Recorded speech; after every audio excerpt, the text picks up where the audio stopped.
এটুকু আমরা চ্যালেঞ্জ করে বলতে পারি যে আমি এই মন্ত্রী হওয়ার আগে প্রবাসীদের নিয়ে যেভাবে ডিরেক্টলি আন্দোলন সংগ্রাম থেকে শুরু করে তাদের দাবি দেওয়া তুলে ধরার ক্ষেত্রে যেই ভূমিকাটা আমরা তখনকার প্রবাসী অধিকার পরিষদ নামক সংগঠন থেকে নিয়েছিলাম, সেটা অন্য কোনো সংগঠন ওইভাবে করে নাই।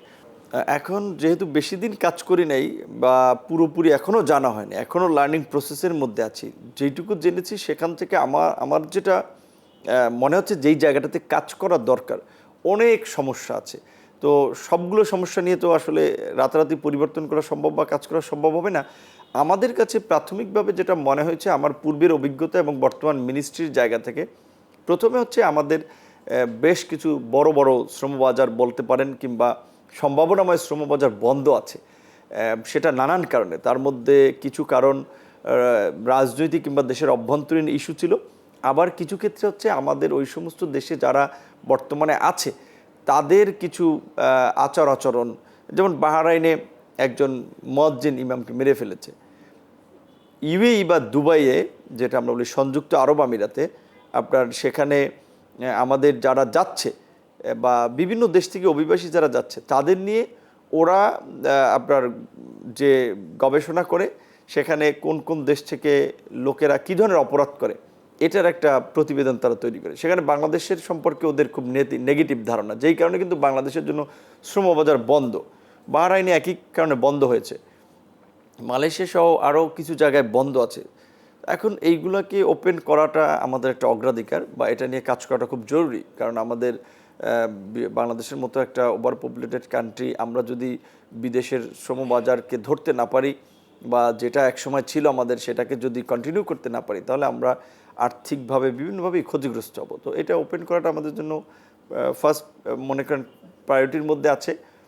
দ্বিতীয়ত, আমাদের দেশ থেকে যারা বাইরে যায় এরা কিন্তু ম্যাক্সিমামই, বিশেষ করে যারা কাজের উদ্দেশ্যে যায়, একেবারেই সাধারণ পরিবার থেকে সাধারণ মানুষগুলো যায়। দেখা যায় কেউ আপনার স্ত্রীর গয়নাগাটি বিক্রি করে, জমি জমা বিক্রি করে, লোন নিয়ে।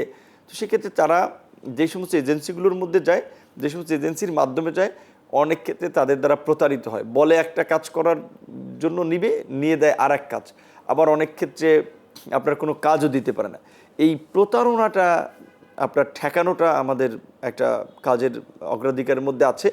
পাশাপাশি এই যে আমাদের প্রবাসীরা যায়, এটা খুবই উচ্চ ব্যয়, এই ব্যয়টা কমানো আমাদের একটা অগ্রাধিকার আছে।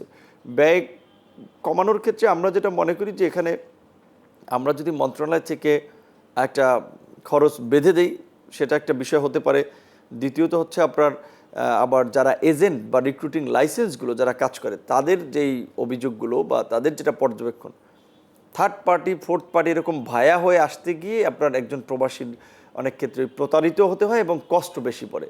সেক্ষেত্রে আমরা যদি একটা সেন্ট্রাল ডাটাবেস তৈরি করতে পারি, যেখানে আপনার যারা প্রবাসী যেতে চায়, কে কোন দেশে যেতে চায়, তার স্কিল কি, সে ওখানে গিয়ে কি কি কাজ করতে পারবে, ধরেন তার 3-4টা স্কিল আছে, ওই 3-4টা সহ একটা ডেটা থাকবে।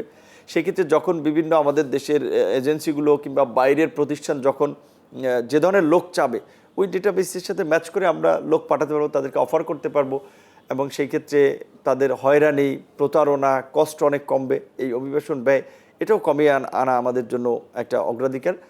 এবং আমাদের দেশের প্রবাসী যারা দেশের বাইরে যায়, স্বাভাবিকভাবেই অনেক ক্ষেত্রে ভালো কোম্পানিতে চাকরি করলে তারা চিকিৎসা সেবা সহ অন্যান্য ক্ষেত্রে সুযোগ সুবিধা পায়, কিন্তু একেবারে ছোট কোম্পানিতে কিংবা ব্যক্তিগত পর্যায়ে অনেক ক্ষেত্রে কাজ করলে তারা চিকিৎসা সেবাটা বা পায় না। তো সেক্ষেত্রে আমরা যদি অনলাইনে তাদের চিকিৎসা সেবা দিতে পারি, এটা নিয়ে আমরা একটু চিন্তা করছি।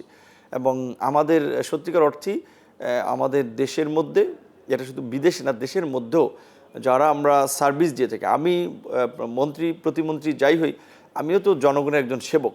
তো আমাদের এই যে যারা জনগণের প্রতিনিধি কিংবা যারা পাবলিক সার্ভেন্ট, সরকারি কর্মকর্তা কর্মচারী, তাদের মধ্যে ওই দায়বদ্ধতাটা নাই যে তারা জনগণের সেবা দেওয়ার জন্য এখানে বসে আছে। তো সেক্ষেত্রে এই অফিস আদালতগুলোকে আসলে কিভাবে সেবামুখী করা যায়, বিশেষ করে আমাদের বাইরের দূতাবাসগুলোতে যেন আমাদের প্রবাসীরা যে বাংলাদেশের বা তাদের জন্য একটা নিরাপদ আশ্রয়স্থল মনে করে এবং তাদেরকে যেন ফ্রেন্ডলি একটা সেবা দিতে পারে, সেই পরিবেশটা নিশ্চিত করা যে সমস্ত জায়গায় আমাদের মন্ত্রণালয় রিলেটেড যে আপনার লেবার উইং বা শ্রম আপনার কল্যাণের জন্য প্রতিনিধি যেখানে নাই সেখানে সেই প্রতিনিধিগুলো দেয়া, এবং যেখানে কম আছে যেমন ধরেন সৌদি আরবের মতো বড় দেশ কিংবা এরকমের আরও বড় বড় দেশ, ওমান কিংবা বিভিন্ন দেশ, সেই সমস্ত দেশে এই শ্রম কল্যাণ উইংয়ের সংখ্যাটা বৃদ্ধি করা, এই রকমের কিছু বিষয় আমরা হাতে নিয়েছি।